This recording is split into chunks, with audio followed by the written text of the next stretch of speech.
आप देख रहे हैं दिशा चैनल।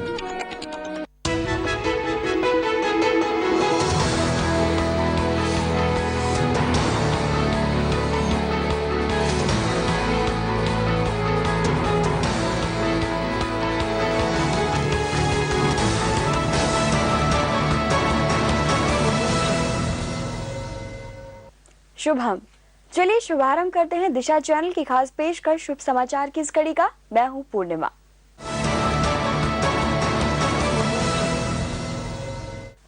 सप्ताह भर की ताजा तरीन सकारात्मक खबरों के साथ हम एक बार फिर हाजिर हैं। अपने इस खास न्यूज प्रोग्राम में हम आपको दिखाएंगे दलित बच्चों में शिक्षा की अलख जगाती भारती।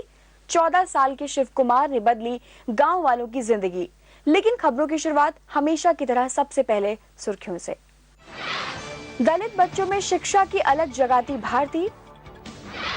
14 साल के शिव कुमार ने बदली गांव वालों की जिंदगी। संगीत से हो रहा गंभीर बीमारियों का इलाज। प्यार की खुमारी भुनाती ट्रैवल एजेंसियां और पार्श्व गायकी के नए रॉक स्टार बने मोहित चौहान। कहा जाता है यथा नाम तथा गुण। बिहार के कुसुम्भारा गांव की 12 वर्षीय भारती भी अपने नाम को कुछ ऐसे ही सार्थक कर रही है।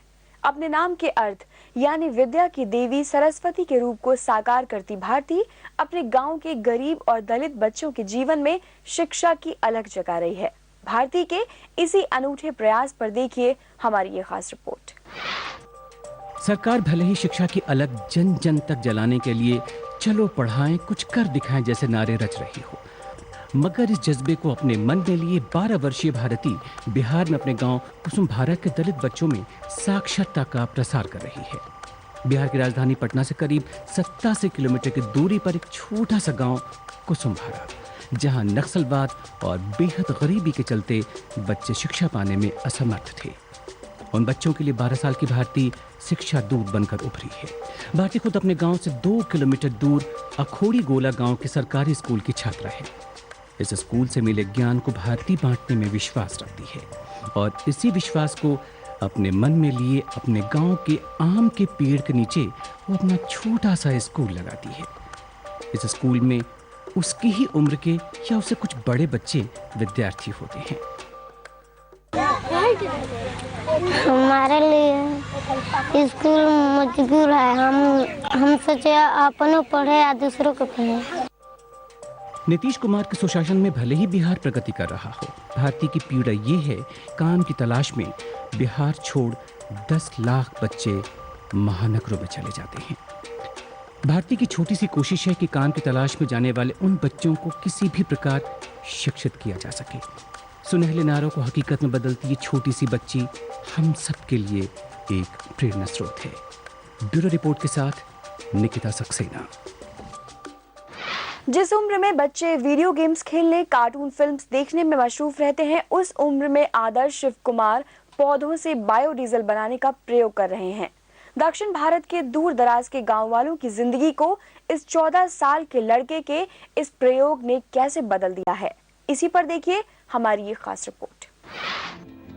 कहते हैं ना कि काबिलियत और जज्बे की कोई उम्र नहीं होती, और अगर जज्बा पर्यावरण को बचाने और रोजगार के नए अवसर पैदा करने का हो तो ये दूसरों के लिए असल मायनों में मिसाल बन सकता है। हम बात कर रहे हैं पर्यावरण के युवा दूत आदर्श शिव कुमार की, जिसने महज 14 साल की उम्र में जटरोफा के पौधों से बायोडीजल बनाने और पर्यावरण को बचाने का विजन देखा। आज ये विजन दक्षिण भारत के कर्नाटक के गांव में साकार रूप ले रहा है। I think my generation and young people in general are not only uniquely capable, but we have no other choice but to make the shift towards a more sustainable way of life in general.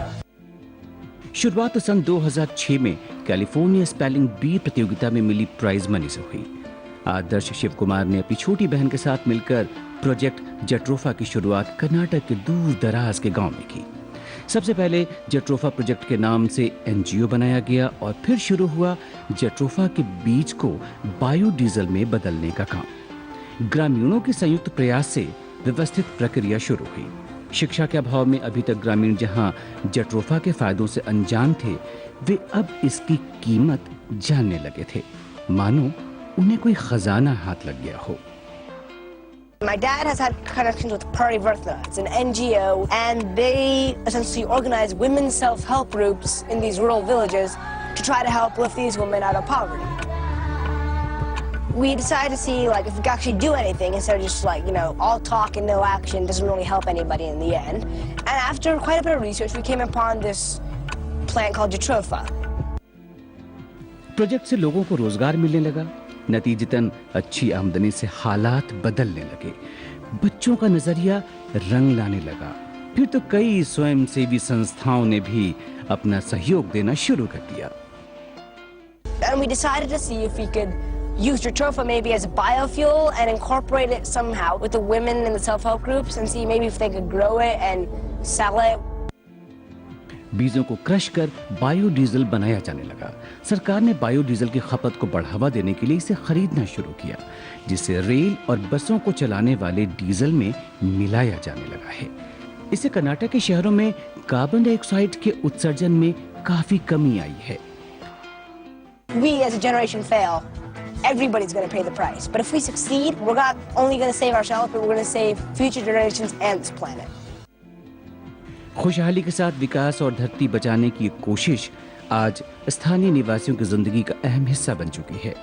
Project jatropha Bharat की युवा शक्ति के नए काम से कामयाबी पाने की जबरदस्त कहानी और छोटे आइडिया से समाज में बड़े बदलाव का एक नया नुस्खा है। ब्यूरो रिपोर्ट, शुभ समाचार। अगली बार आप डॉक्टर के पास जाएं और डॉक्टर आपको दवा देने के बजाय पंडित जसराज या गिरिजा देवी की ठुमरी सुनाने लगे तो चौंकिएगा मत। ये कोई मजाक नहीं बल्कि संगीत चिकित्सा है। फिर चाहे आप किसी लंबी बीमारी से परेशान हो या मामूली सिरदर्द की शिकायत से, संगीत आज हर बीमारी का इलाज है। और यही कारण है कि विदेशों के साथ साथ भारत के कई अस्पतालों में इसका इस्तेमाल इलाज के तौर पर किया जा रहा है। इलाज के इस नए तरीके पर देखिए हमारी ये खास रिपोर्ट। अभी तक संगीत मन के सुकून और मनोरंजन के लिए सुना जाता है, लेकिन प्राचीन भारतीय संगीतज्ञों ने विभिन्न सुरों के तालमेल से नाद योग पद्धति विकसित की, जिसमें इन सुरों की तरंगों का सकारात्मक प्रभाव शरीर और दिमाग पर कर रोगों को दूर करने में किया जाता था। प्रसिद्ध संगीतज्ञ तानसेन के गुरु हरिदास ने इन रागों का उपयोग कर अकबर की एक रानी का इलाज भी किया था, जिसका उल्लेख अकबरनामा में मिलता है। आज संगीत का प्रयोग छोटी बड़ी बीमारियों में इलाज के तौर पर देश के बड़े अस्पतालों में होने लगा है। यहाँ रोगियों पर संगीत के इलेक्ट्रोमैग्नेटिक ऊर्जा का प्रवाह कर ब्लड प्रेशर, डिप्रेशन, बेचैनी जैसी आम बीमारियों से लेकर कैंसर रोगियों और दिमागी रूप से कमजोर लोगों का भी सफल इलाज हो रहा है। Along with music, of course, I could not have gotten to my... संगीत के साथ के बिना मैं पिछले 4 सालों से कैंसर से नहीं लड़ सकती थी। मेरे पति और बेटे के साथ ही मुझे संगीत से भी बहुत प्रेरणा मिली है और मुझे उम्मीद है कि संगीत के साथ हम कैंसर से लड़ सकते हैं। संगीत के राग दरबारी, खमाज और पूरिया का इस्तेमाल जहां मेंटल टेंशन को दूर करने के लिए किया जा रहा है, तो वहीं राग अहिर भैरव और तोड़ी हाइपर टेंशन को दूर रखने में सहायक हो रहे हैं। ठीक इसी तरह अगर आप मन को शांत रखना चाहते हैं या विपरीत परिस्थिति में अपने गुस्से पर काबू पाना चाहते हैं, तो कर्नाटक, पुन्ना गवराली और सहाना जैसे राग इसमें बखूबी आपका साथ निभा सकते हैं। इन खास रागों के लो पिच स्वर इंसान के दिमाग पर कुछ इस तरह असर डालते हैं जिससे दिमाग की वेव्स में अल्फा लेवल में बढ़ोतरी होती है और मरीज रिलैक्स फील करता है। संगीत के ये राग हार्मोन परिवर्तन में अपनी भूमिका निभाते हैं, जो कुछ रोगों में मेडिकल ट्रीटमेंट से भी बेहतर परिणाम देने में सक्षम होते हैं। तो अब जीवन में दवा और दुआ के साथ कर्णप्रिय संगीत के रागों को सुनिए और स्वस्थ बनिए। ब्यूरो रिपोर्ट, शुभ समाचार।